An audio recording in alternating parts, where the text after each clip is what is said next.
Dajaha, hi guys, it's Janae and welcome back to my channel, and today we are continuing slash finishing off volume 2 of Disabled Tyrant's Beloved Fish, and I am very nervous and very excited to see where this ends off.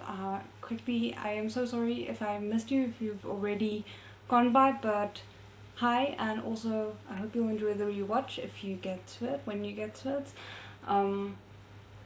But yeah, so tonight is gonna be probably about 2 hours. We might go a little bit over. Basically, we're just going until we finish with this volume. So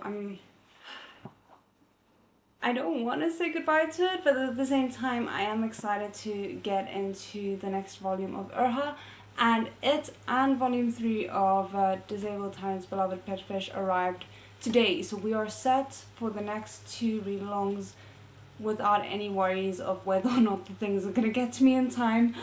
So I'm very happy about that at least. Okay, let us quickly, I just want to make sure everything is fine. Hello! And yeah, I don't want to delay too long because I know I started a bit late as well. Just...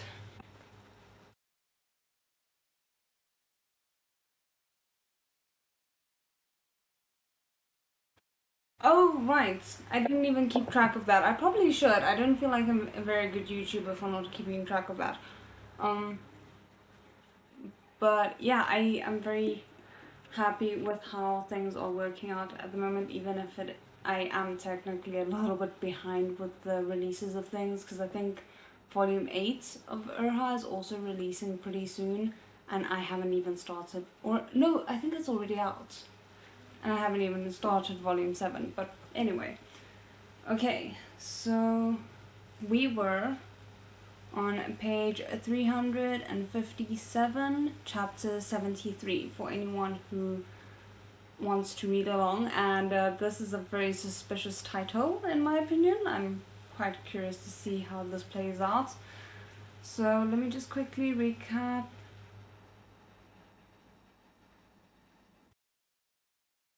Oh, right, so we left off with the revelation that Prince Jing had even engraved a little fish onto the hourglass that Xiao Ye had requested, and that he wanted everything that belonged to Xiao Ye to have a fish motif in some way, shape, or form, which I think is really cute. But yeah, okay, let us get going. Chapter 73, Fishy offering himself up. On the first rest day after his wedding, Ye Shizi brought his new wife to visit.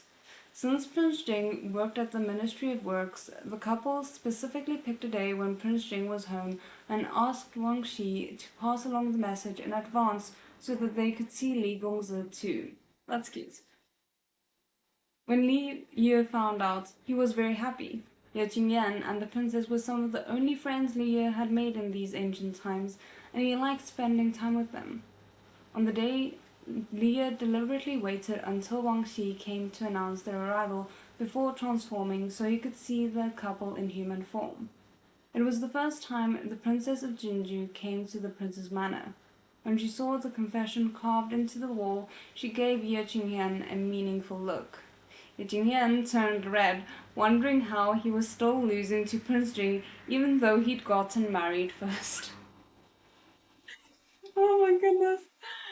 You always just have that one friend who is an overachiever in everything, and you just have to accept it and love them for the fact that they will always best you. When the princess saw the ponds connecting into a large fish tank, she was so shocked she couldn't speak. With the princess gazing around enviously, Li Ye led them around the manor. It's cute. Everyone said getting married was like getting a fresh start. It had been a while since Li Ye last saw them, and he thought they really had changed quite a bit. There was still a hint of redness on Yeshiz's cheeks, and a soft smile on his lips as he looked gently at his wife. The princess of Jinju was as sweet and beautiful as always, absolutely radiant, But when she looked into Ye Qingyan's eyes, it seemed like the happiness inside was going to spill out. Guys, we actually get a happy straight couple that is really cute, and I'm so happy about it considering the amount of trauma that I've had regarding straight couples in BLs. We won't talk about it, it's fine. You guys really have changed, Lia teased. Ye Qingyan didn't retort for once, while the princess blinked and laughed. Li Gongzi has as well. Lia snuck a glance at Prince Jing beside him, thinking, there's no way I'm that obvious. Oh, you 100% are. Ye Qingyan also brought Xiaofeng along, and he and the princess held Xiaofeng's leash together. It had been a long time since Xiaofeng last saw the fish, so as soon as he saw Liu, he wagged his tail at him. I love that Xiaofeng is in on the secret. Like, that is so great.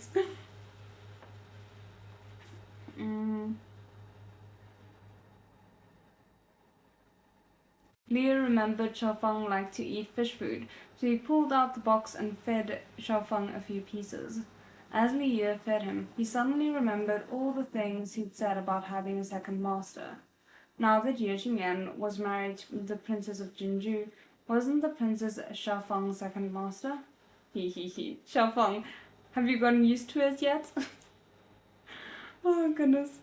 Liu scratched Xiaofeng's chin, then rubbed his belly. The dog was large and strong, with smooth, silky fur. It seemed like Xiaofeng was getting along with his second master and living well, just like the fish. The only difference was that Xiaofeng's second master was a good person and loved pets, while the fish's second master was himself.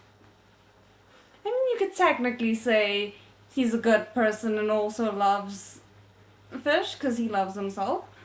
Hi, just a question. Have you by any chance heard of The Lord of Mysteries by Cuttlefish? I feel like someone might have mentioned it. It does ring a bell somewhere. But I'm not familiar with it at all.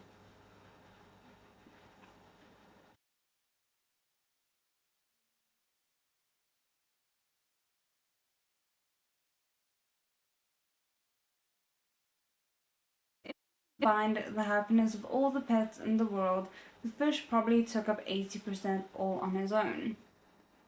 Alright, Li Gongzi, I brought a fish today too. After some pleasantries had been exchanged, the princess of Jinju clapped her hands, beaming. A female servant carefully brought over a quartz fish tank. This fish tank was made from smooth, pale rose quartz. There were many different kinds of koi inside, all different colors. They waved their beautiful tails, swimming around in a lively group. Not bad, Leah smiled at Ye Qingyan. The little princess had liked him as a fish. Was she trying to appeal to his interests? Ye Qingyan stuttered uncharacteristically. This was the princess's idea. I just help feed them once in a while. He already is aware of the fact that Prince Jing might take this the wrong way. I swear.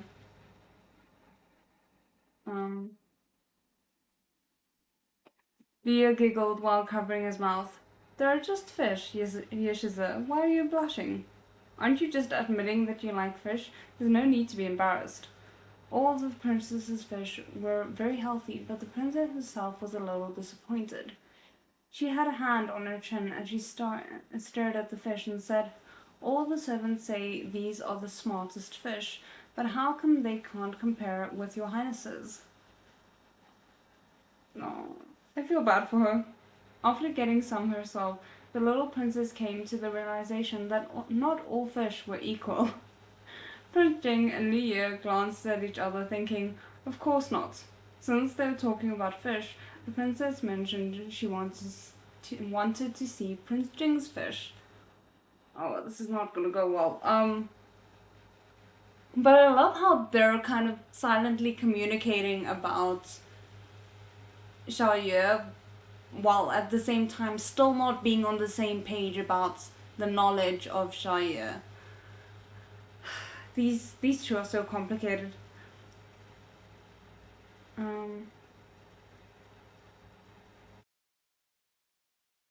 Leah was in an awkward position. Li Gongzi and the fish couldn't both exist at the same time because he was afraid the princess would want to take a good look. He hadn't brought the fish plush out. Thank goodness Prince Jing's expression remained dark after the princess brought it up. Since the owner wouldn't say yes, there was nothing the princess could do. Ye Qingyan tried to smooth things over, and Liya used all his tactics, talking to the princess about food for a while. Soon it was time for him to transform again. Liya excused himself as always, saying he had something important to attend to. After Liya left, Prince Jing waited another 15 minutes before ordering Wang Shi to bring out the fish in the crystal tank. There we go! Liya, who'd had to rush back to swap between his human and fish form, was quickly scooped out of the water by Wang Gonggong using a large jade spoon. For some reason, Prince Jing had been very possessive lately and refused to let anyone else touch his fish. As a result, Wang Gonggong had to use the spoon. Oh my goodness, and I thought it couldn't get worse than it originally was.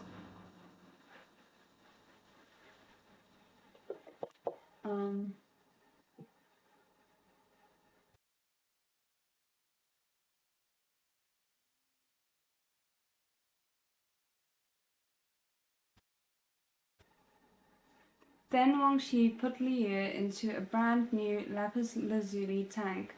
This tank wasn't the usual simple box shape. Instead, it was shaped like a house. Jade bells hung from the eaves, tinkling whenever the wind blew. For ease of viewing, all the windows and doors were filled with a layer of crystal. That sounds frickin' beautiful, damn. Leah had never seen this tank before. Prince Jing, the fish lover, probably just had it made. Such a large piece of lapis must have been really expensive. Leah was too scared to swim around once he was inside. Wang Shi came out holding the lapis fish tank. As soon as Ye Qingyan saw the new tank, the corners of his mouth twitched. Sky blue lapis lazuli was rare and hard to find, and only the royal family was allowed to use it. This time, he and the princess had totally lost. The princess hadn't seen the fish in a long time. Last time, at the market, she'd managed to get a brief glimpse at the plush from a distance. Now, seeing the real thing, the princess was shocked. How did it get like this? Even though Ye Qingyan had already warned her, she still remembered that little black fish at the banquet, eating from Prince Jing's hand. Prince Jing glanced at Wang Shi, who had already memorized the explanation. He retold it to the princess, and the princess, eyes wide, couldn't stop exclaiming, "Oh! Oh!" The servants placed the two fish tanks together. Prince Jing's fish tank was clearly bigger than the princess's. Through the crystal windows, Liya looked at the fish across from him. The emperor had also gifted Prince Jing fish before, but at the time, Liya didn't have an opportunity to observe them so up close. Slowly, he had a scary thought. Humans couldn't understand fish, no matter how many bubbles he blew. But what about other fish? Fish, how did they say hi? Liya tried to swim a little closer and yelled towards the other tank, "Hi, can you hear me?" No reaction from the other side. Liya thought he might be thinking too much. After all, he wasn't a normal fish. He was a transmigrated fish. Even fish to fish, they couldn't communicate in language, right? Suddenly, scales flashed before his eyes. All the fish in the tank across started to swim towards him. They raised their heads, blowing bubbles at Liya. None of them made the same kind of noise as Liya, but somehow Liya could understand them. The fish was saying, "Hello, what do you want?" What an unexpected surprise! I am also a little bit speechless, not gonna lie. Liya swung his tail, and the fish lined up in a line. Liya swung again, and they lined up in a cross. Liya laughed. What should he do next? Then he had another, more devious thought. Oh my goodness, what is this fish about to pull off? I'm kind of a little bit weary. Tianqi, what's going on with these fish? Ye Qingyan was completely blown away. His and the princess's fish all swam to Prince Jing's fish and were blowing bubbles together. What a sight! If it were just one or two fish, that could be a coincidence. But if the whole group was doing it, that was too uncanny. Prince Jing watched from the side. He knew exactly what was going on. Xiaoyu's true form was a koi. He was probably communicating with the other fish, but he couldn't hear what they were saying. Prince Jing watched the fish, annoyance and bitterness rising in his heart. You're gonna be jealous of other fish? Really, Prince Jing? Eventually, he walked up and picked up his own fish tank. The other fish suddenly lost their conversation partner and looked around, confused. Prince Jing threw a warning glance towards Ye Qingyan. You didn't see anything. Ye Qingyan randomly found an excuse and said, as though suddenly coming to a realization, Tianqi, is your fish female? Very much no. Though I suppose it could, theoretically, be an instance of like a clownfish. But, somehow I don't think that's gonna work.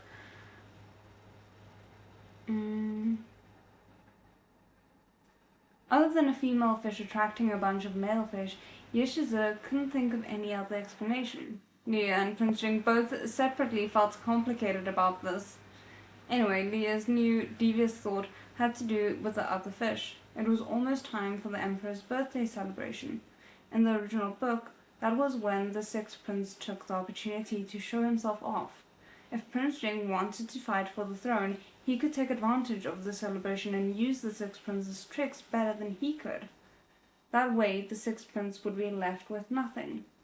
In the book, because the sixth prince couldn't afford expensive gifts, he projected the words longevity onto the golden bricks of a Qingjing palace.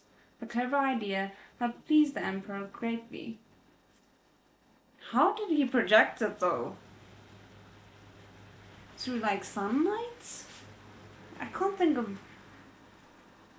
Anyway. Of course, not being able to afford an expensive gift was only an excuse. The sixth prince had thought of such a gift a long time ago. It would gain the emperor's sympathy and make him happy. Leah wouldn't urge Prince Jing to ruin the sixth prince's gifts. He'd just think of something better and win against the sixth prince. The emperor's birthday was a chance to show off everyone's skill and creativity anyway. Leah first asked Guangxi to get a tank of fish. Then he worked with the fish for a while. After he was confident, Leah looked for an opportunity to ask Prince Jing about the details of the celebration. In past years, Prince Jing could always give him his own calligraphy as his gift. It was standard and expected. But now that he had his eyes on the throne, he couldn't be too careless. The emperor had given Prince Jing a job, so Prince Jing should show his thanks. Other than writing something of his own, Prince Jing had also found a painter that the emperor really liked and commissioned him to paint a scene of cranes and flat peaches to celebrate. The painter had a quirky personality and didn't like to take commissions, so it was already a miracle that he'd agreed to paint for Prince Jing. We also have a quick footnote here that says crane and flat peaches both symbolizes longevity. By the time the year came to ask Prince Jing already had his entire gift planned out, but he still wanted to hear Xiaoyu's idea. He knew Xiaoyu wanted the best for him, and he liked it when Xiaoyu was busy doing things for him. Leah asked tentatively, Your Highness, do you have any ideas for the Emperor's birthday? Prince Jing shook his head, only to see Xiaoyu's dark eyes shine abnormally brightly. Prince Jing looked at him, smiling. What do you have in mind now? Leah rubbed his hands together. Your Highness, let's try to arrange some fish into the word longevity and present it to the Emperor. The sixth prince's projection was static. How could it compare to Leah's living, breathing arrangement? Besides, koi was auspicious. There was no way his koi arrangement would lose to the sixth prince's light projection. Besides, He tested it out over the last few days. He was able to have simple communication with the other fish. Arranging them into the word longevity would be a piece of cake. Then, during the performance, he could join the group of fish to prevent any mistakes. I liked the idea, and suddenly I'm just very nervous about it. I don't know why, but things have been going a little bit too smoothly, and I would not be surprised if they chose the birthday party for things to suddenly go very wrong. And I'm just a little bit concerned.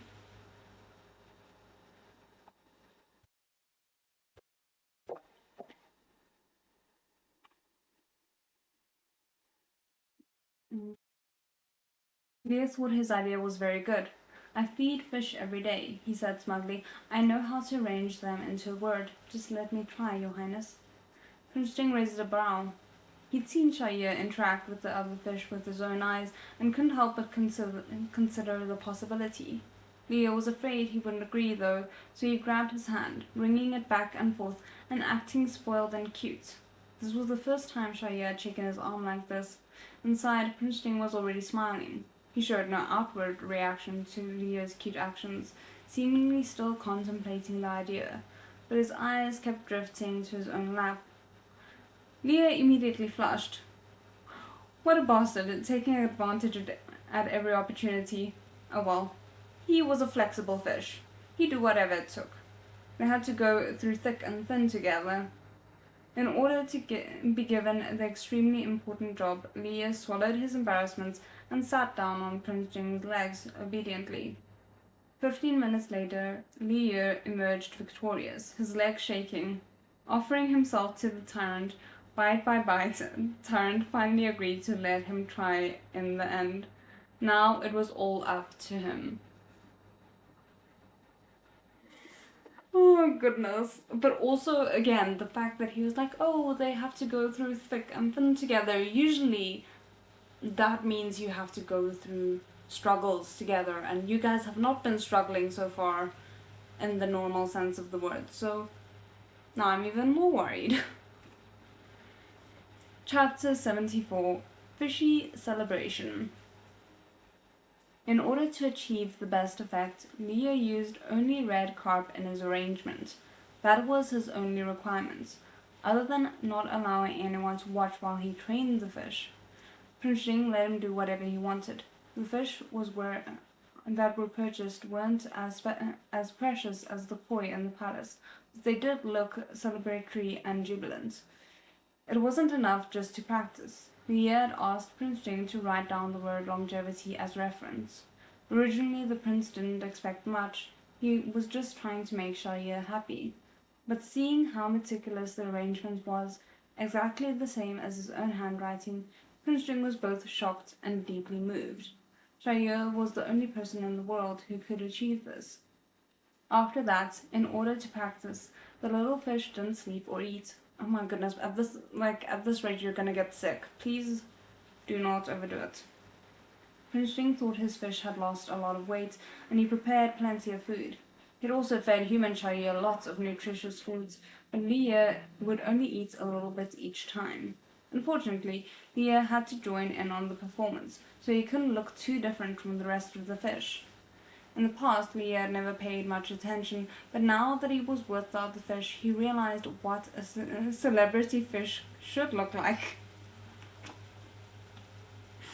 Oh my goodness, even in the fish kingdom there is pressures about looks. Can you believe it? You can't escape it anyway, can you?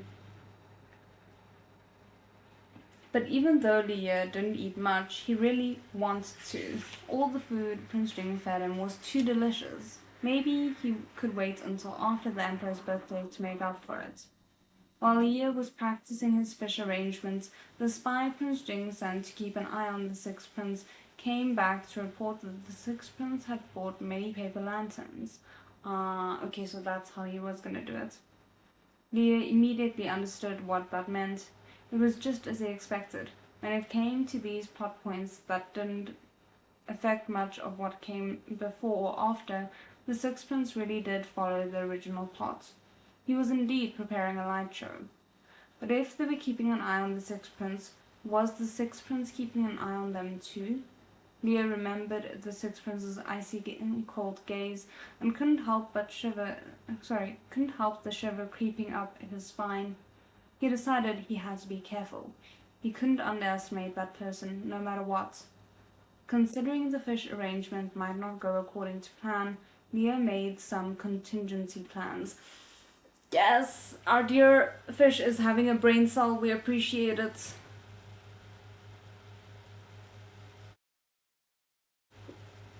Okay.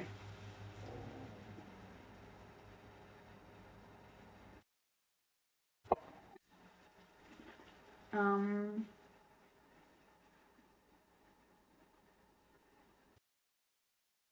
the Emperor's birthday arrived in no time at all. Prince Jing had to go to the palace early in the morning. Leo was afraid that if he transformed into a human now, something might happen later and he wouldn't be able to transform again. So the day before, he told Prince Jing that Li Gongzi was asking for the day off. Prince Jing would take the crystal bottle and Sha Ye into the palace first, and Wang Shi and the guards would bring the rest of the fish afterwards. In order to avoid suspicion, all the fish were in a fish tank covered in cloth. They would just tell anyone who asked that these were gifts for the emperor. The emperor was holding his birthday banquet in the Baohe Palace and would be receiving birthday wishes from all his court officials. Gifts from various states and countries had already started coming in a month early, and there were plenty of common people who travelled to the capital to celebrate and witness the festivities. As a result, the emperor had colourful tents set up all over for the occasion. Leo was there with Prince Jing for the celebration at Baohe Palace, and the whole thing really opened his eyes. If he had to choose one word to describe it, it would be lavish. There were so many gifts from court officials and other members of the aristocracy that the rooms in Baohe Palace weren't enough to hold them all. The gifts were all priceless. Any random piece could be a family heirloom. The emperor was very happy. He had a few drinks with some of the officials and each of the 6 ministries, and then it was time for the princes to present their gifts. They lined up according to age, which meant that the one at the very front was the Marquis of An, the second prince. The emperor had allowed him into the palace to celebrate on such a special day, but Mu Tianzhao still wasn't in his right mind. He didn't manage to recognize the emperor when he saw him, and when the emperor saw the Marquis of An and thought back to the personable second prince of the past, he couldn't help but feel melancholy. That is actually really depressing. One thing I'm a little bit scared about, because we had Shaya just mention, oh, he's made some contingency plans.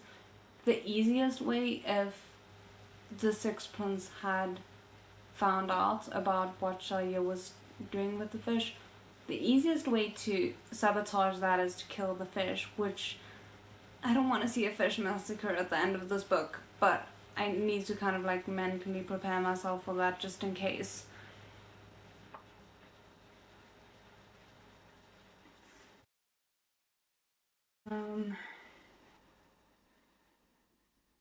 Very quickly, though, this feeling was washed away by the other princes. The third prince, Mu Tianming, had also been allowed to enter the palace. The emperor nodded as he saw how much humbler the third prince was now. The third prince brought forth the gift he'd carefully selected, a Serrari. Serira? I'm not sure how to pronounce that. He'd purchased for a fortune. The emperor was touched at the third prince's filial piety, but such relics were found in places of worship. Buddha probably wasn't pleased at the trouble he'd gone to. Serrari... Serira, I think is closer, is a typically pearl-like object purported to be found in the ashes of cremated Buddhist masters.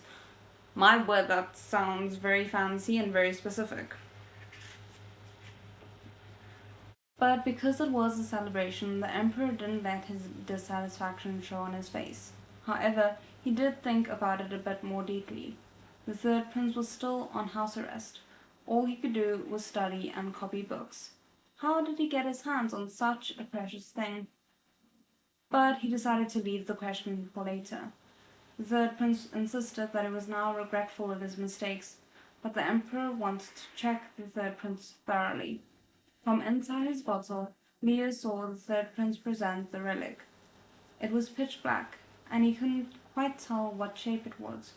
Regardless of whether or not the third prince managed to get the real thing, most cerebra, damn it, why is that so hard to pronounce, were made when monks were cremated. Leo instinctively feared such things. Feeling Leo's nervousness, Prince Jing covered him up with his sleeve. Leo felt a lot safer peeking out from behind the fabric. The two young princes, the seventh and sixth princes, had each copied sutras for the emperor and came to kowtow to the emperor with their mothers. The emperor liked seeing his young sons' faces. It made him feel like he was still young, not yet old. When it was the sixth prince's turn, Mutian Shao first had his head lowered, asking for forgiveness. He said he was poor, unable to prepare a proper gift. All he could do was prepare a light show for the emperor. The way he said it provoked intrigue and sympathy. The emperor was also curious what exactly the sixth prince was planning and asked him to do his best. Leo screamed mentally, "It's here, it's here!" He immediately swam to the edge of his crystal bottle. Following the sixth prince's request, half of the candles in the Baihe palace were extinguished. Then 6 lanterns that the sixth prince had brought with were hung up. The emperor looked up at them and thought the lights were quite ordinary, but the sixth prince asked him to look at the floor. On the gold bricks of Baihe Palace, many vague shadows appeared. With closer examination, each shadow read longevity. The emperor was shocked. "Tian Shao, how did you do this?" Wu Tian Shao smiled and explained it to the emperor in detail. After the sixth prince had purchased the lanterns, he'd stuck many cutouts of the word longevity on the inside. When the lanterns were lit and hung up high, the words inside would be projected onto the ground. Wu Tian Shao said humbly, "It's but a simple trick, not anything impressive." The emperor clapped delightedly. "I know it wasn't easy. It's the thought that counts." "That is quite clever, I have to say." When the sixth prince was presenting his gift, the third prince was right on the side. Wu Tianming originally had a lot of confidence in his relic, hoping it would allow him to make a comeback. But he saw the difference in how the emperor treated him and the sixth prince. So to the emperor, the relic he'd spent a fortune on was nothing compared to a few lanterns. The third prince was incredibly frustrated and also confused. Wasn't the sixth prince always helping him out? Why did he try to steal the show during such an important occasion, the emperor's birthday? The third prince turned his confusion to the sixth prince. The sixth prince said quietly, "Third brother, don't be angry. You're still on house arrest now. I was thinking that if I can get a word in front of our royal father, I could help you out of your situation." The third prince froze. That seemed to make sense. But was that really how it was? Okay, so he does present a little bit of critical thinking, it seems.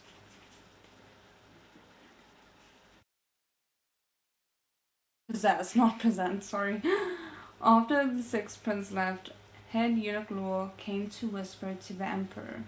Prince Jing's Wang Gonggong had asked him to announce Prince Jing's gift last. It was a very small thing for Luo Rishang, but Prince Jing would owe him a favor in the future. Why not?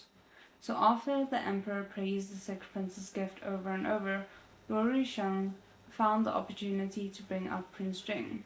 The emperor smiled, then glanced at Prince Jing, a little surprised. Tianchi, I heard you prepared a unique gift this time.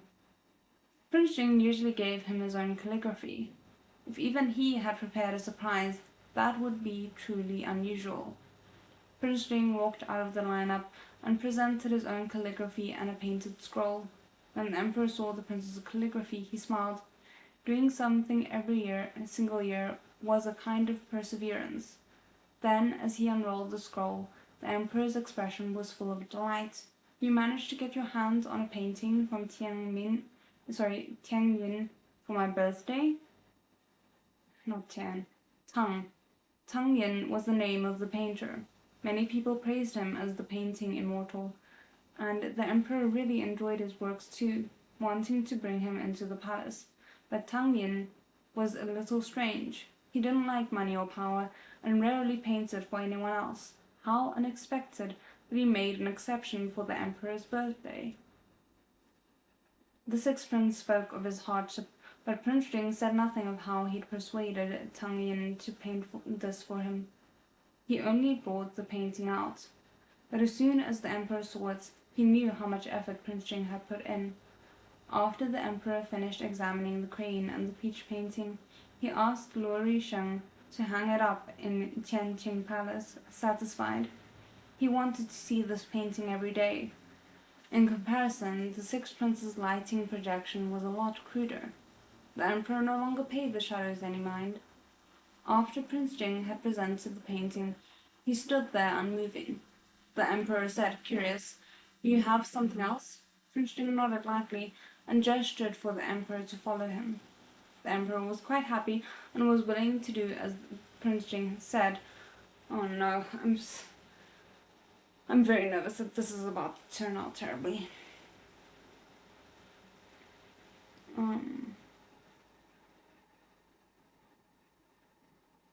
He followed Prince Jing, and they arrived at Taiye Pool. Liu Sheng held the emperor's arm, and they looked into the pool together, only to see a patch of red swimming and jumping here and there. There were many red carp swimming within. The carp was constantly moving and seemed to be increasing in number. They lingered before the emperor, not leaving. Liu Sheng understood that this was why Prince Jing asked the emperor to come. He chuckled. "Your Majesty, look, the fish are congratulating you." Pleased, the emperor nodded. The sixth prince followed behind the emperor. The smile remained on his face, but he felt the stain on the inside. What was this? All he had to do was toss some fish feed in before the emperor came. Of course the fish would all gather. This couldn't even be considered a trick. How was it comparable to his lanterns? Okay, I mean, that reaction tells me that the prince has not had someone tell him what to expect. The emperor looked at the fish in the pool, then suddenly realized the fish seemed to be in formation. Some were horizontal, some were vertical. They looked like strokes of a brush. Liu Sheng saw it too, and exclaimed in a low voice, "Do these fish form a word?" The emperor took a step back, so he could see all the carp at once. Connecting the patches of red, they formed a spectacular, proper word: longevity. And we have art. Oh, that's cute. Okay, let me first show the art before we continue, because I feel like it's relevant to what we just read. That is very cute, and I wondered how they would make it work, but that makes so much sense.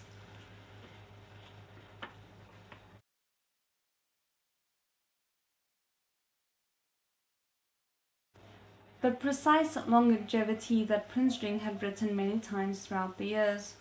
Liu Sheng was stunned nearly to tears. "Your Highness, the carp are celebrating your birthday." First the emperor had received Tang Yin's crane and peach painting. Now he had the red carp longevity. He couldn't be more pleased. Liu Sheng spewed out a bunch of auspicious congratulatory messages, and after all that, the red carps was still information. No one had ever seen such a thing. Everyone rushed forward to look. The emperor liked Prince Jing's gift the best. He showered the prince with praise, but never asked how he did it. There was no need to reveal the secret behind such a beautiful scene. The emperor could just pretend it was a miracle. I like that he's a little bit self-aware about these things. It endears me to him in a sense. Mutianming stared at all this in fury. Seeing Mutianshao, he said passive-aggressively, "I might not be as smart as you, but you can't even compare to a mute."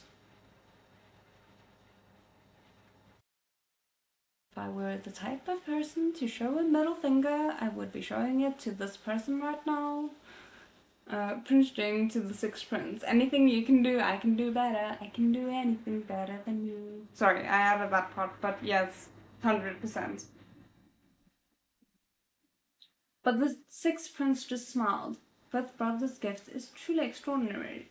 I really cannot compare. Mu Tianming saw that either way his gift couldn't come close to the others, so he left in a hurry. Mu Tianshao kept smiling. No one would be able to criticize him. The emperor admired the red carp for a long time. They were somehow still holding their formation. The sixth prince suddenly thought of something. Prince Jing must have done something to the water to make the carp spout longevity, but he didn't know how Prince Jing did it. If he could ruin the formation, Prince Jing wouldn't feel so smug anymore. We'll see.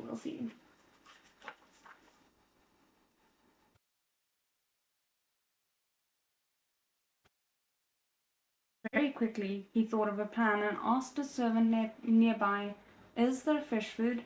I've never seen a sight like this before. I want to reward these fish." The sixth prince wasn't stupid. He wouldn't poison these fish in front of the emperor. He just wanted to feed them. There must be a reason these fish spout out longevity. But fish were fish. How smart could they be? If he threw down a handful of feed, the fish would start fighting. He knew better than to not smile. No one would be able to criticize him. Are we sure he knows better? Like, it feels as if he's searching for trouble right now.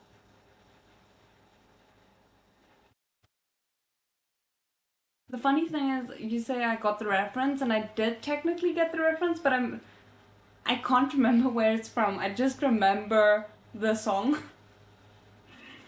Oh my goodness.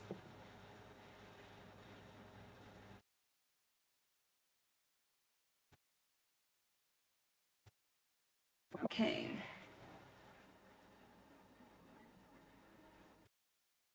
When faced with such a sight, most people would want to feed them. The six princes' actions weren't suspicious. Even the emperor heard. That's right, I want to reward them too. In an instant, Prince Jingy's heart flew into his throat. But remembering how Shaiye had promised him, he couldn't ruin Shaiye's plan. So Prince Jing forced himself to calm down, staring at the fish. I mean, I honestly don't feel like this should be as big of a issue as everyone is thinking it's gonna be, because it doesn't. How is the fact that fish are wanting to eat somehow a bad sign when the trick is already gone? Like, what, are they expected to just live like that for the rest of their lives? Oh, right, I was like, I think, is it Annie?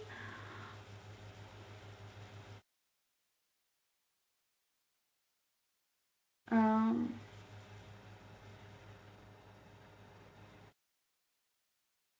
well, not, like, sorry, not Annie, that, like, that one. The other, yeah, no. Um, where were we?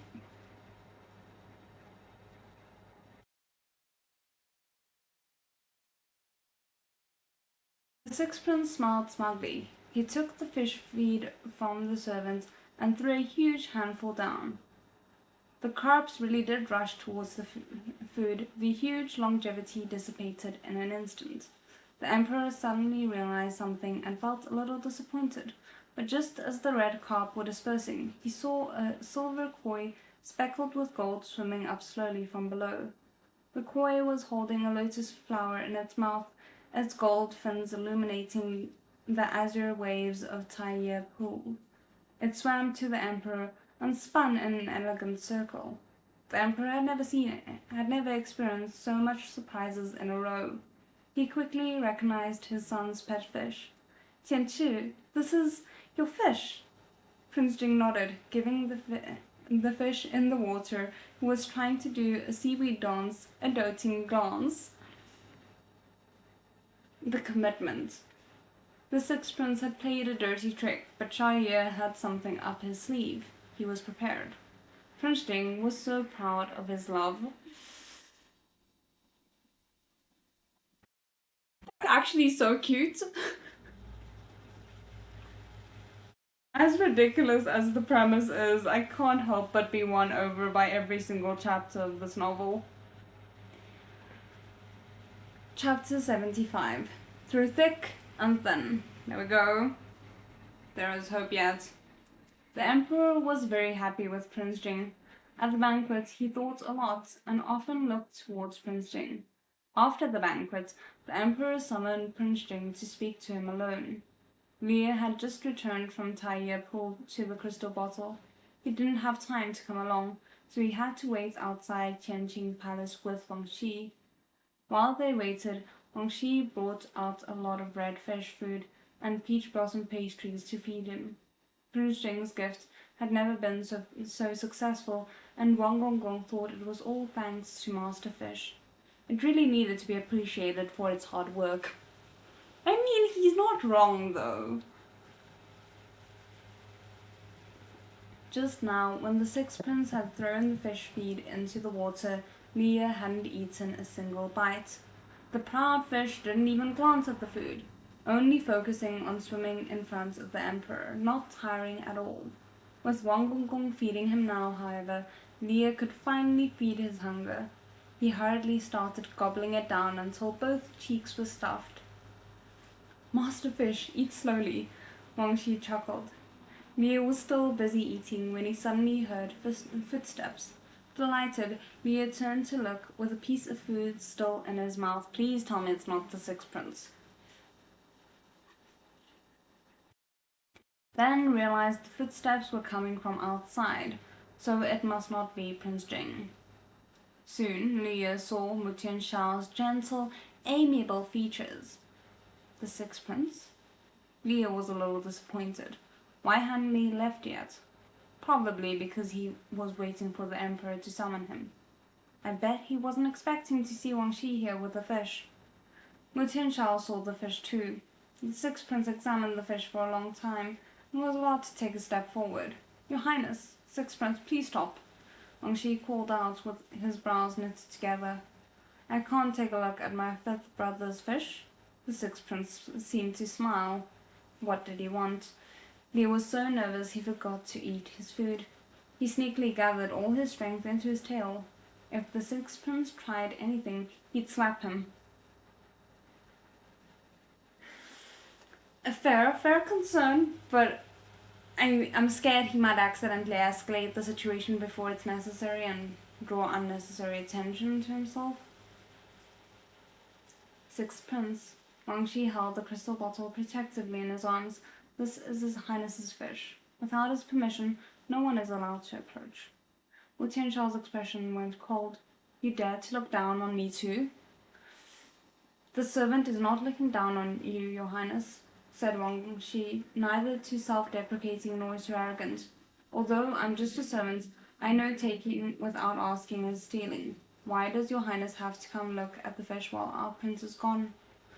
Leah would have clapped for Wang Xi if his fins could reach. The bond between Wang Xi and Leah is great.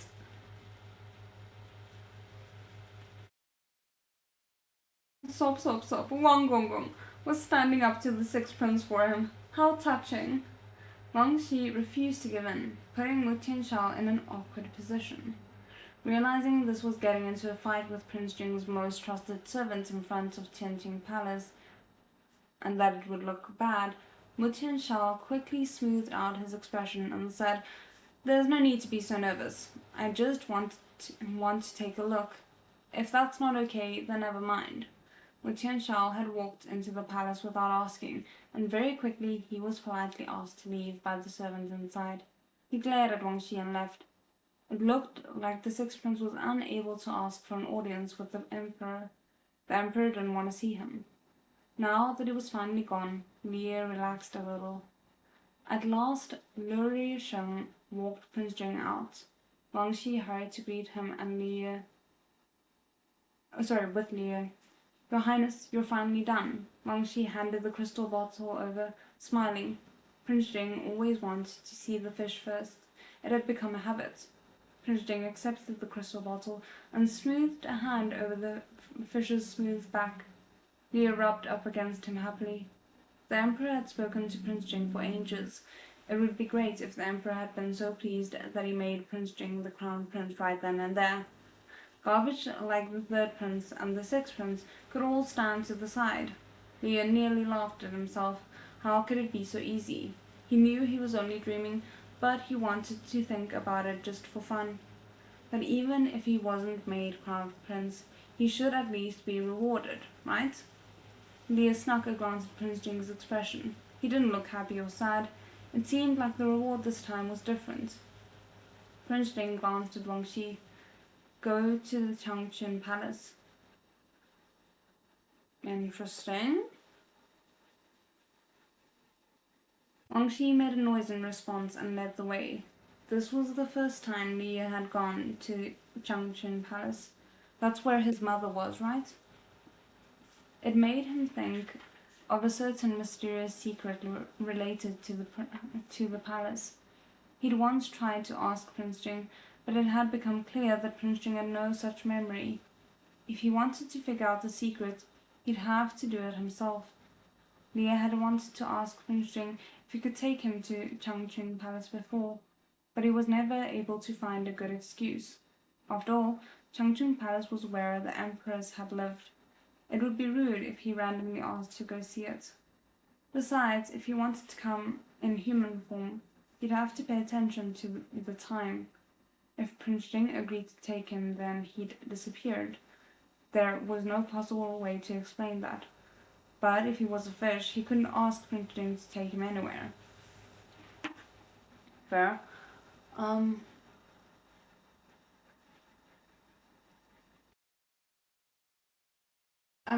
wondering if he knows of Xiaoye's desire to see this and that's why he's taking him now, or if it's something with regards to like something that the prince discussed with the emperor and he's going there to follow through on it.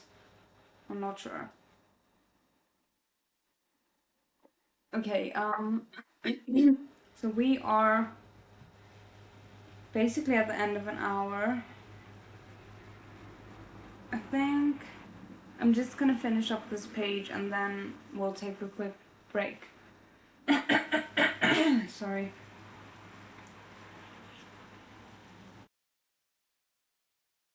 Liu had been planning on waiting until Emperor Shahui's birthday. The original story mentioned that Prince Jing would go to Changchun Palace every year on that day. Prince Jing usually brought the fish around with him everywhere. If he didn't, the fish just wouldn't leave him alone. He'd get to Changchun Palace somehow. Then, while he was there, he would figure out the secret. Unexpectedly, before the Empress's birthday, on the Emperor's birthday, Prince Jing was going for some reason. He just met with the Emperor. Was it because the Emperor ordered him to? Liu observed Prince Jing's expression carefully. Prince Jing should have been rewarded. So why was the expression so solemn? Soon they arrived at Changchun Palace. As soon as Liu saw the landscaping around the palace, he grew more and more sure that the secret had happened here. The decorations on the eaves were very similar to the ones he saw in the system, and Wang Shi was muttering that after the emperor's death, no other concubines had lived here, and that it had been a long time since it was fixed up. Okay, let's pause here for a little bit. We are surprisingly close to done, so I will see you guys again in 10 minutes.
Okay, sorry, I don't know where the time went. I thought I was gonna be back at a decent time, and that did not happen. Wait.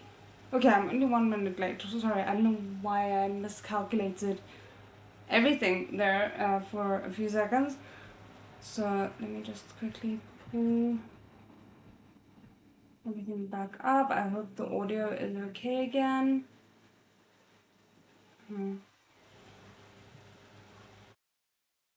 Our beloved Captain Wong Gong Gong. Indeed, very much beloved. Okay, so we were at the top of page 381 for anyone who wants to follow along. And I have tea here with me again, and we're just gonna motor through. Changchun Palace was engulfed in darkness. Wangxi ordered someone to light the candles.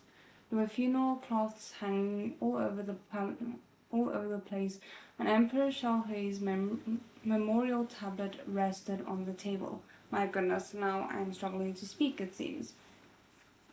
Prince Jing put the crystal bottle on the side table. Wangxi took out 3 sticks of incense, and Prince Jing lit them himself. Then he approached the tablet and kowtowed 3 times. I have a suspicion, and I don't know how likely this suspicion is, but I'm wondering if the conversation that the Emperor and Prince Jing had didn't go something like, "Oh, what can I give you as a reward for your wonderful gifts to me this evening?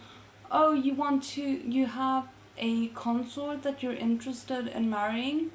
Sure, I will give you my blessing. You can go and visit your mom's memorial tablet to pay respects to her as well, in, you know, because you can't technically get her blessing, that kind of a thing." Maybe I am thinking too much, but I'm realizing we're very close to the end, so something shocking is probably about to happen.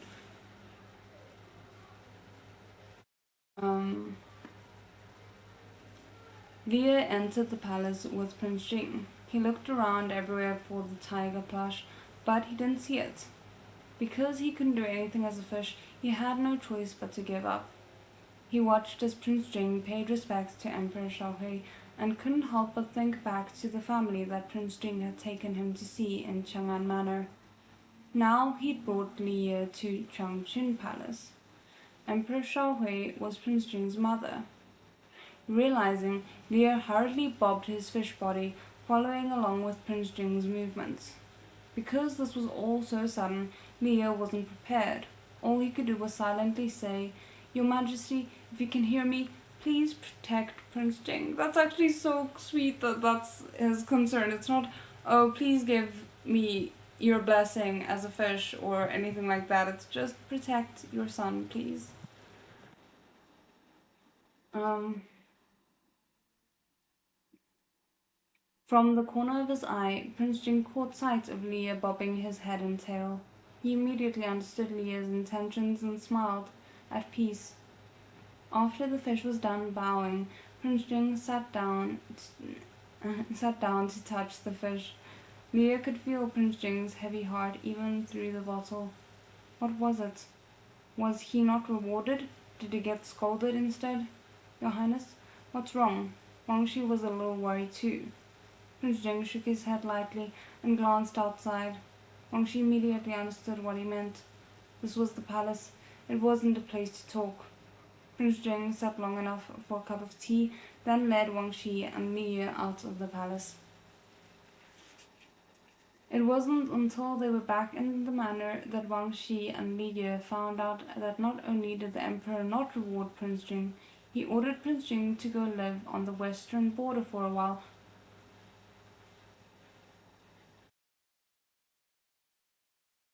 Interesting.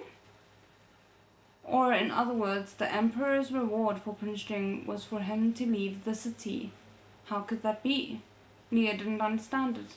The emperor was clearly very happy when he saw the longevity made by the fish, and he had even mentioned hanging Tang Yin's painting up in Qianqing Palace. Why had he suddenly gotten mad at Prince Jing? He couldn't find anything wrong. Was there a problem with his fish arrangement? Was it that he shouldn't have gone the extra mile to give the Emperor the lotus?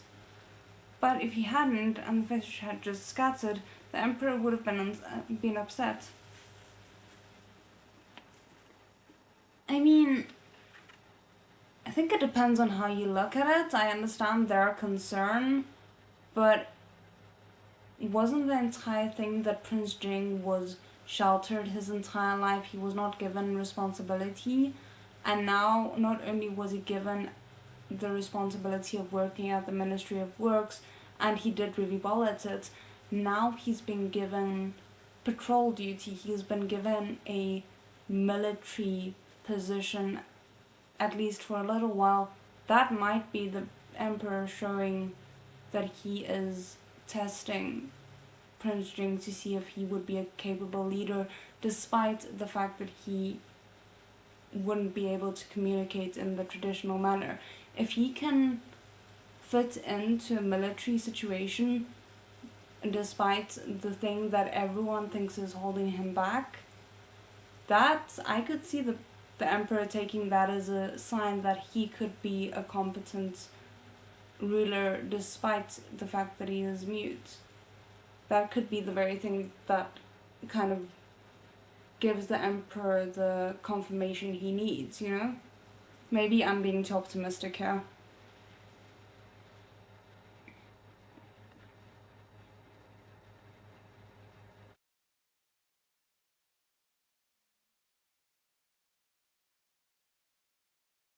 So, it was too hard to guess at the Emperor's thoughts as a fish. Leo was self-reflecting. Wangshi also thought it was unfair. After he voiced a few complaints, Prince Jing ordered him to leave. Once Wang Gong had left, the more Liu thought about it, the more he thought it was his fault. He could no longer stomach any more fish feed or pastries, and he couldn't help replaying all the details of the banquet in his head. This fish has barely eaten, and now he doesn't want to eat again. He just didn't understand. While he was blaming himself, Liu saw Prince Jing had left a little lamp on by the window and was sitting there. The dark night made his young, handsome face seem slightly hazy. It was already dark. He had such an exhausting day, but Prince Jing wasn't resting. Perhaps, just like Liu, he couldn't figure it out and couldn't fall asleep. He couldn't continue like this. Liu shook his head and returned. Liu shook his head and turned into a human where Prince Jing couldn't see. He walked to the window and called out apologetically, "Your Highness?" You're getting a little bit risky, aren't you? Prince Jing looked up at him, eyes full of smiles, and waved at him. Liu suddenly realized Prince Jing was there because he was waiting up for him, not because he was upset about today. "Your Highness, I'm sorry. I tried my best. I don't know why things ended up like this." Liu mumbled an explanation, feeling very sorry for himself. Didn't all the novels say that fighting for the throne meant making the Emperor happy? Why was it that he made the Emperor happy, but it only backfired? Did the Emperor suspect Prince Jing because he tried to get his favor? Why couldn't Liu share some of his luck in specific, slightly weird places with Prince Jing? Prince Jing saw that he'd misunderstood and shook his head. He patted Liu's hand, then pointed at the painting on the wall. Liu tried to guess for a while, before he finally understood what Prince Jing meant. Prince Jing was saying it wasn't Liu's fault. Prince Jing had given a painting as well, after all. Liu sniffed and said uncertainly, "You don't blame me, Your Highness?" Prince Jing shook his head again, holding Liu's hands tightly. It was hard to say what he wanted through a few brief actions. Prince Jing kissed Liu on the lips, then put him on his lap. Liu was shocked. Prince Jing wanted to do that now? Unless he was afraid he wasn't coming back anymore, so he had to eat his fill? I mean, fair? Sort of? I guess? I'm not sure. just like how he suddenly went to Chongqing Palace. Was he afraid he wouldn't be able to pay his respects anymore? Don't get too depressed, please. Leah's heart was aching. Either way, the fish had nothing to give but himself. It wasn't a big deal to let Prince Jing have some fun. He steeled himself, wrapping his arms around Prince Jing's neck. Prince Jing paused a little at Mia's sudden initiative, then laughed like something had just occurred to him. He pushed Leah away from him slightly, held Leah's hand, and spread out a sheet of paper. Leah suddenly went bright red. So he didn't want to eat him. He wanted to write? Prince Jing wrote with his hand over Leah's. You've worked hard. You're very good, don't worry. Father isn't mad at me. Really? Leah didn't quite believe him. Then why does the Emperor want your Highness to leave? In the book, the western border was a desolate, dangerous place, and quite poor. There was no way the Emperor wanted Prince Jing to go on vacation there, right? Father hasn't taken away my title yet, Prince Jing wrote down roughly, hinting at something. Leah mulled over these words in his head. His eyes brightened. Hasn't taken away my title yet. What did that mean? The Emperor was thoroughly disappointed with the second prince, not even leaving him the title of prince, only calling him the Marquis of Anne. None of the other princes were given proper titles either. Prince Jing's title was given to him out of regret and reassurance. If the Emperor was really angry and sent Prince Jing away in a fit of rage, he wouldn't let him keep his title. So, the Emperor ordered you to go to the western border not as punishment, but as... Leah was about to say it when Prince Jing put a finger to his lips hurriedly and shushed him. Okay. If you're gonna write it down, then just remember to burn it, I guess, if you don't want it to be known. The Emperor hadn't said anything. He just told him to go to the western border. He'd receive more specific instructions when he got there. Prince Jing himself didn't get it either. He just inferred this from the fact that the Emperor still asked Luo Sheng to see him out. He felt like he had the right idea, but he couldn't say it out loud. If the Emperor wanted him to go to the border, he had no choice but to go. Leah covered his mouth cooperatively, but his heart immediately started to jump. Since ancient times, if a father was kicking his son out, not for punishment, then it was to test him. But why did the Emperor want to test Prince Jing? It must be because he had new hopes for him. In the past, the Emperor rarely interfered with Prince Jing's life because he didn't expect much from him, so he didn't care what Prince Jing did.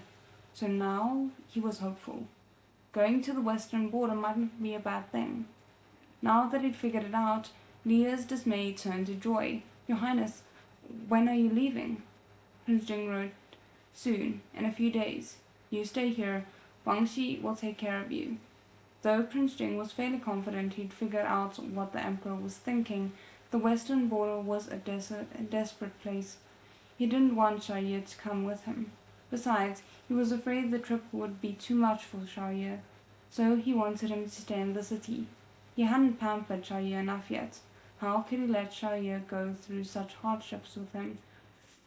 I mean, your thing did say through thick and thin, so would that not kind of ruin the thick and thin part of it?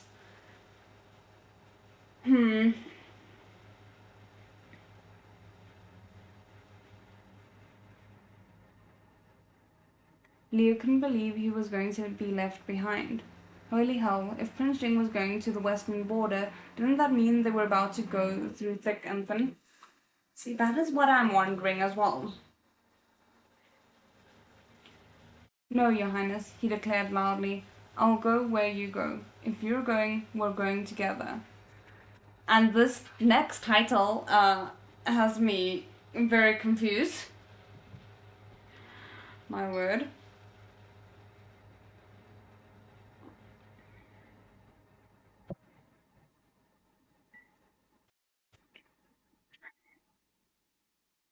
Chapter 76, Fake Fishy Pregnancy. Leah wasn't afraid of hard times. He'd been prepared to go through thick and thin with Prince Jing for a long time.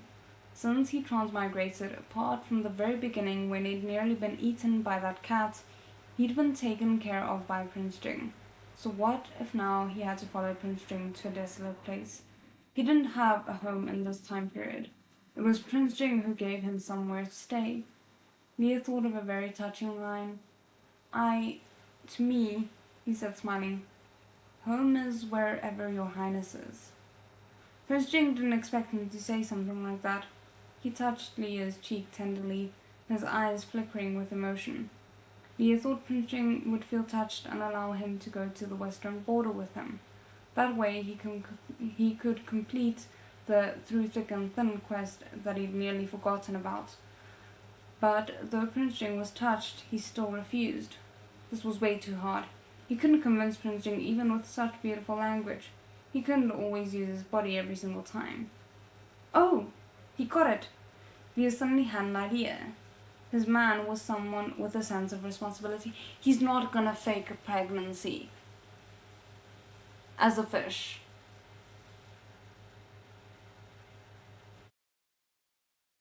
The only way I can think of the title being explained.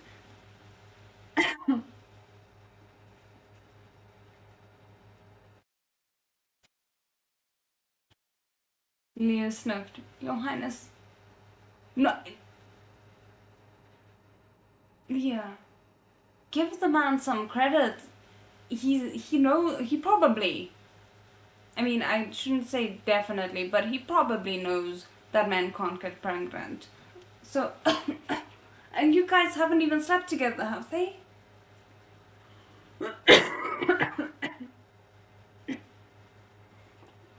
I thought it was bad if he was going to pretend to be pregnant as a fish, but being pregnant as a human is even worse. Your Highness, I'm already with your child. You're still going to leave me here alone? No matter how resolute Prince Jing had been before, he was now thoroughly shocked by Leah's words. Looking at the person in his arms, pretending to be demure, Prince Jing thought his soul was floating away. Mine is as well. If you remembered correctly, he and Xiaoye had not made it to the last step. Thank you!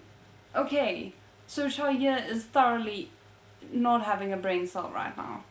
In any sense of the word. Besides, Xiaoye was a male. If this was any other occasion, he'd just laugh. How could men get pregnant? But the problem was that Prince Jing knew Xiaoye was not human. He was a carp spirit.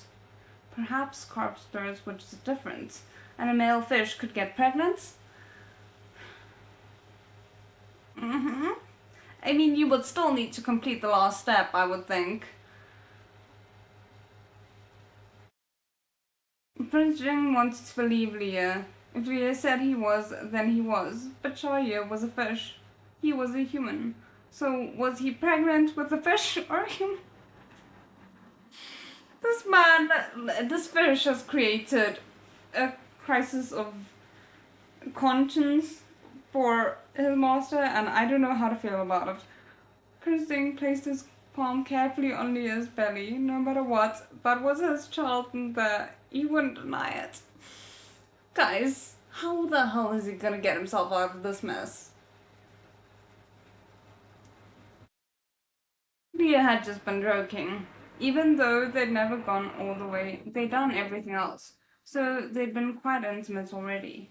He refused to let Prince Jing leave him here. But he didn't think Prince Jing would take his joke seriously and touch his belly.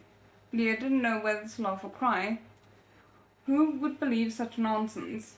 But Prince Jing did.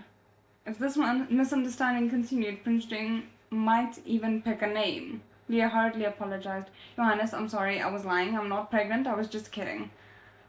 There was only fish feed and pastries in the fish's belly, no babies. Prince Jing looked up, gaze lost. You're not? I'm glad he clarified so quickly. And maybe this will teach him to not say things rashly like that, as ridiculous as that statement was.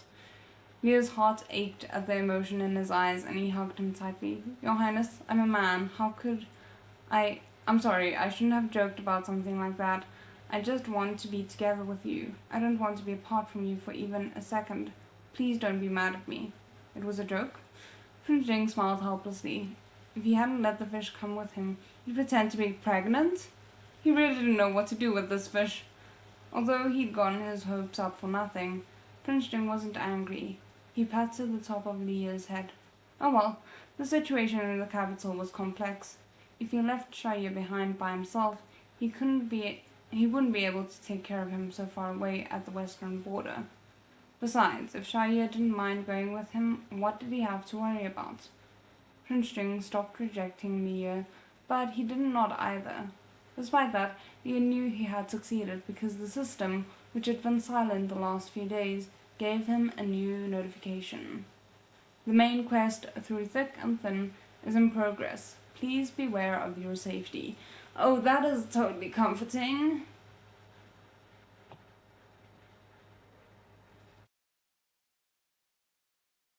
It seemed he was on the right track with going to the western border. He probably had to go through to complete the main quest. Because of the notification, Leah remembered the protagonist halo the system had mentioned in the past.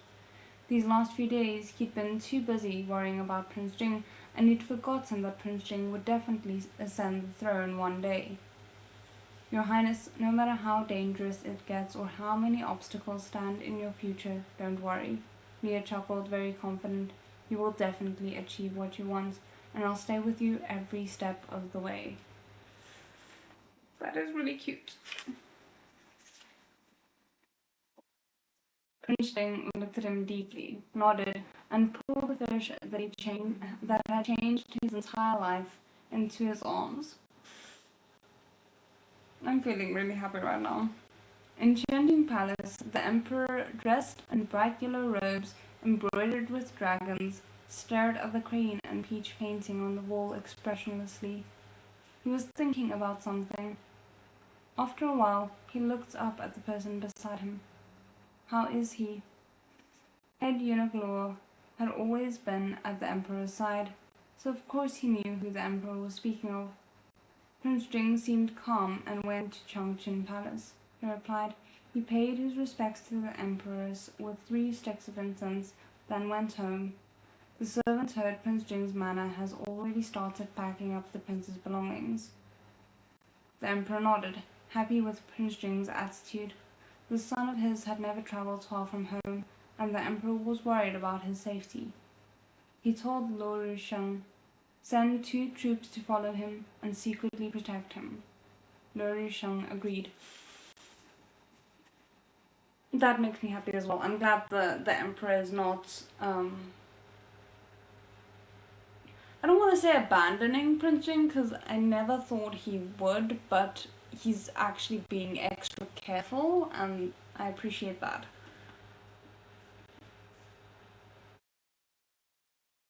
The emperor stared at head eunuch Luo for a while, then said, do you think I'm being too harsh, sending him to the western border despite being the happiest with his gifts? That was exactly what Ru Sheng was thinking, but there was no way he'd be brave enough to admit it. He said hurriedly, the servant doesn't dare have an opinion on the emperor's decision.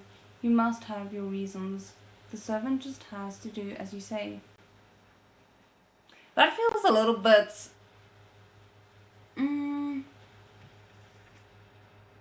too straightforward. Like, I don't know how to put it. If I were the emperor, I would think, oh, so you don't agree with what I'm doing just because it's so politically correct. It's not even attempting to speculate and pretend to understand or something like that. It's just very I dare not say anything unless you lest you behead me. That's what it feels like. Good, the emperor smiled. So what if other people misunderstood his intentions? He didn't care.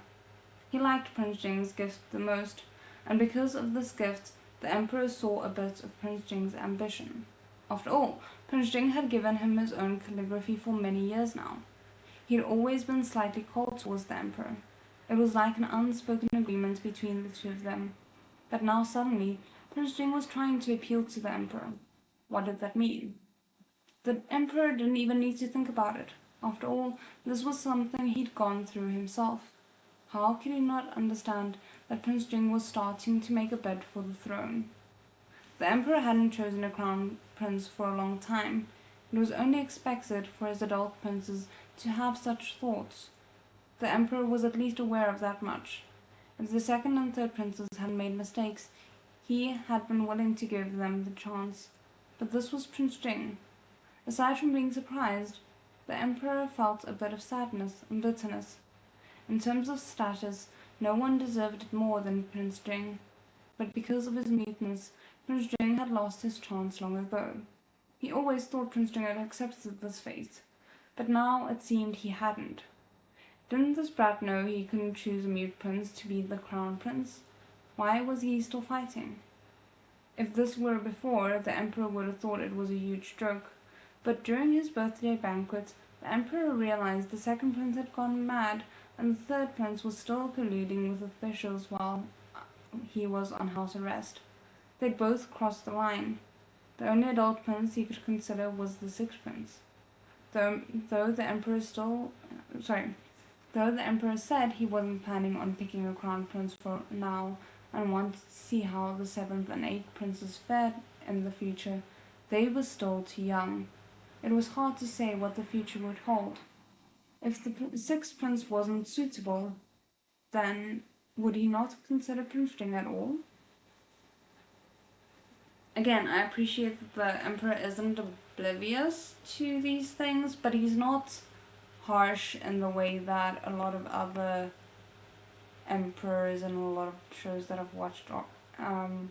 So it's nice to have a little bit of a more mild emperor, in a sense. Like, he's not mild in a normal terms, but in terms of emperors, he is one of the more mild ones. Prince Jing was mute, but compared to the idea of having no sons to choose from at all, that problem no longer seemed so important. As for his children, though the imperial physicians said it was very possible Prince Jing would pass his muteness on to his children, it wasn't certain. It was still possible for Prince Jing to have children without that disability. The emperor thought silently. He had eight sons, and only one of them was mute. If it came down to it, if Prince Jing had 8 sons, at least one of them would not be mute, right? That weirdly makes sense. It's ridiculous to think about the amount of children because, I have modern sensibilities about these things, but I understand the need for it in the setup, at least to an extent. And so Prince Jing wasn't completely out of the question. If you took the muteness out of the equation, Prince Jing certainly didn't lose to the sixth prince, or even the second prince from before. Now he thought this all through, the emperor was a little excited. He wanted to see exactly how far Prince Jing could go. But he had to do better than simply not losing to the other princes. If he was going to pick a mute son to be the crown prince, the son had to have other qualities that elevated him above the competition. I have mixed feelings about that, but okay, sure. The western border was messy with battles and constantly plagued with disasters.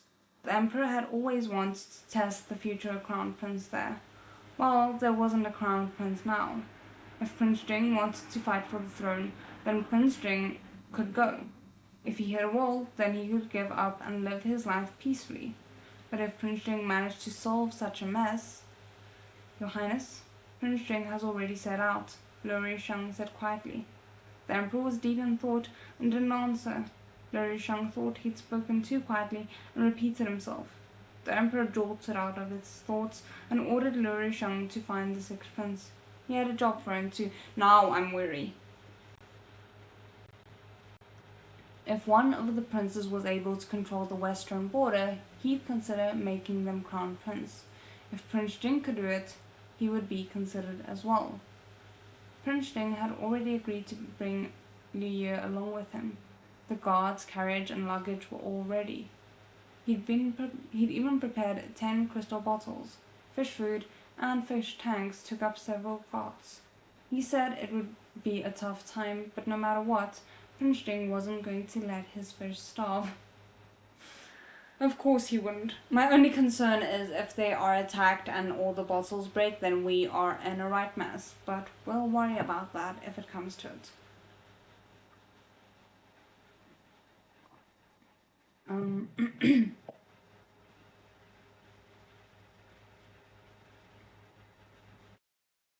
With all of this prepared, Li Gongzi was still quite anxious and on edge. This time, he wasn't just going shopping with Prince Jing or going to buy antiques, where he could maintain his human form for just long enough. Prince Jing had calculated this trip. If they were quick, it would take nearly a month. If they traveled at a normal pace, it would take them around 2.5 months. For most of that time, Leah would have to be crammed into the carriage, eating and sleeping in the same space as Prince Jing. Squeezing together in the carriage, living and eating together, he could do all of these things as a fish, but he couldn't as a human. Yeah, he didn't think this through, did he? And I am also wondering how he's about to pull this off.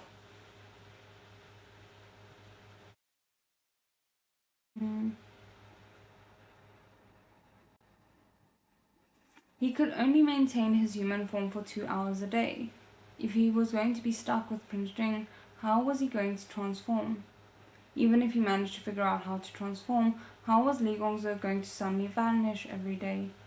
When they were on the road, they were going to be surrounded by guards. If Li Gongzi really were to leave, he'd be spotted by them. But in reality, Li Gongzi was only pretending to leave. There was no way he could actually leave. As soon as they found out, Lia's disguise would be revealed. Easiest thing is like just having Prince Jing agree to meet him at the border. No? And not having him travel with them. Because then he can just stay in his fish form permanently until they're at the other side. So the only way was to try and stay as a fish for as long as possible on the journey and only interact with Prince Jing as a fish. But Lia, the dumbass, didn't think things through when he was faced with the possibility of completing his quest, so he'd asked Prince Jing to take him along as a human. He was overly confident, shooting himself in the foot. Lia was so anxious, he'd asked for it himself, so he couldn't suddenly change his mind at the last moment. Prince Jing was definitely bringing Li Gongzi on this trip. He was definitely going to be living with Li Gongzi every day, taking bites out of Li Gongzi. That meant revealing his identity was an inevitability for Li Gongzi. Sob. Lia wasn't even able to find a solution, right up to the moment they were about to leave. Wang Shi prepared the carriage and helped Lia into it. Lia climbed into the carriage, holding the crystal bottle, his heart heavy with worry, and nearly stumbled over his own feet. It was a good thing Prince Jing was quick enough to steady him. Prince Jing was about to get into the carriage as well, and Lia couldn't have been more nervous if he was seeing a countdown to his demise.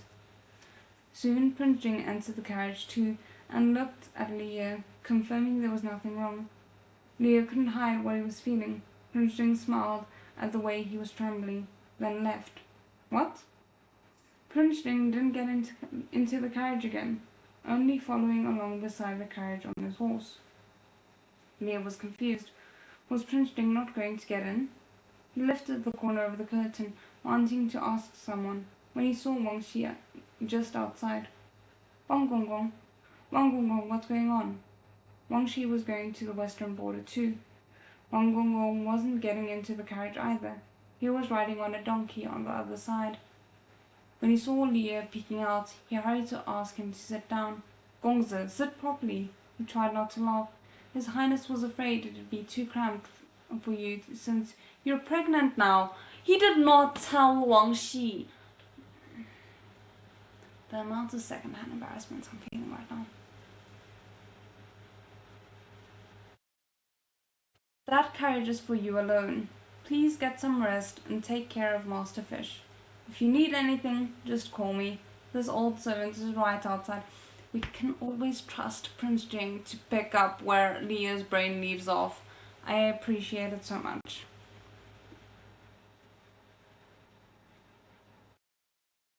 Wang Shi said all that, but he was laughing on the inside the entire time. How could a man get pregnant? This must be part of the Gongzi and Prince Jing's relationship, and Wang Gonggong was happy to play along. Leah glared at Prince Jing for a while. Prince Jing returned the gaze, smiling. Why was the smile so offensive to his eyes? The huge bastard strikes again. To be honest, Prince Jing really did take care of him. Was he worried Leah would get bored and claustrophobic with an extra person in the carriage? Well, his identity certainly wouldn't be revealed if he had this carriage all to himself. The only way for Li Gongzi not to be discovered was to pretend to be pregnant. And that's the end of the volume, my word. I can't believe that's where it ends. That is, oh my goodness. That's so ridiculous. That's great. Okay, so that's the end of yet another volume. I am quite sad to think that we're not going to be returning to this for an entire month, but at the same time, I'm so excited for volume 7, 8, whichever one of Urha, that, like, you know, we can't have everything all at once. We just have to be patient adults about it. So, even though I do have, as I said, volume 3 here now, I do still want to do the next volume of Urha first, because I really like the fact that we get emotionally sucker punched by Urha and then we get to recover with these in between. So yeah, the current schedule is probably going to be Urha volume 7 for April, and probably a little bit of May as well, depending on my reading speed and the length of the volume. Then volume 3 of Petfish, volume 8 of Urha, and then the final volume of Petfish. And we'll see if we are then up to volume 9 of Urha as well, or if we go back to Mordu at that point. I'm a little bit undecided. Okay, let's say, yeah, I think they've only done stuff with the hands. Okay, yeah, fair. The shenanigans that happen in the next volume. Okay, I'm very excited. And I have to say the next volume is just as beautiful as this one. Seven Seas really knows how to treat us. And I just quickly wanted, because I kind of glanced at it previously, but I didn't really want to take a full look in case it would spoil anything. But I just wanted to take another look at this. This is absolutely gorgeous, and it might actually be one of my favorites images that we have, illustrations, sorry. It's so freaking beautiful. Okay, I hope you guys enjoyed it. Thank you guys so much for tagging along through volume 2, and I will see some, if not all of you, for volume 7 of Urha. Oh, I wanted to mention real quick, I'm thinking of potentially changing things around in terms of scheduling, just because Justice in the Dark episode 9 and so on is starting to come out from the 4th of April, and I have noticed that Mondays are actually much less busy for me, so I don't tend to have things crop up that make me late for the streams like I happen to have here. So we might move things around to Mondays for the live stream, and my actual posting schedule might also change up a bit, but next week it's still going to be Mondays the rewatches, and then Wednesday we'll start with Urha, and then probably from the week after that onward things will change about, but I will post it on the community tab, so just keep an eye out on there if you're wanting to know what's up. So, okay, all that said, I hope you have an amazing rest of your week, and I will see you guys in the next one.